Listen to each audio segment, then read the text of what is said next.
Hello friends, welcome to Chakri's world. ఇప్పుడైతే మనం బయలుదేరి సికింద్రాబాద్ నుంచి వైజాగ్ అరకు ట్రిప్ వెళ్తున్నామండి. ముందు నుండి ప్లాన్ చేసుకుంటే ఏ ట్రిప్ వెళ్ళలేకపోతున్నామని సడన్ గా ప్లాన్ చేసుకుని వెళ్ళిన ట్రిప్ అండి. ముందు రోజు తత్కాల్లో అతి కష్టం మీద ఫలక్నామా ట్రైన్ కి మన ఇన్ఫ్లుయెన్స్ అంతా ఉపయోగించి బుక్ చేయించానండి కన్ఫర్మ్ సీటు. సికింద్రాబాద్ నుండి వైజాగ్ కి 1600 పడింది third AC ticket confirm the. Correct గా ఎర్లీ మార్నింగ్ 3:20 కల్లా రైట్ టైం కి దింపేసాడు ట్రైన్ అయితే. ఇప్పుడు పెద్ద టాస్క్ ఎక్కడ స్టే చేయాలి, ఎక్కడ ఫ్రెష్ అప్ అవ్వాలని ఆలోచిస్తానంటే మాకు ఈ క్యాప్సుల్ హోటల్ కనిపించింది. కంప్లీట్ గా సెంట్రల్ ఏసీది.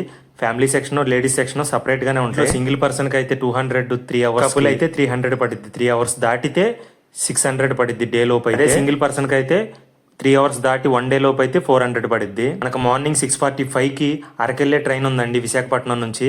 జర్నీ ట్రైన్ లో నుంచి వెళ్తా ఒకవైపు వాటర్ ఫాల్స్, ఒకవైపు ఎటు చూసినా పచ్చదనం, మధ్యలో టన్నెల్స్ లో నుంచి వెళ్తానంటే ట్రైన్ అబ్బా. అవన్నీ మిస్ కాకుండా చూసేయాలంటే వెంటనే మన ఛానల్ సబ్స్క్రైబ్ చేసుకోకపోతే ఇప్పుడే సబ్స్క్రైబ్ చేసుకోండి.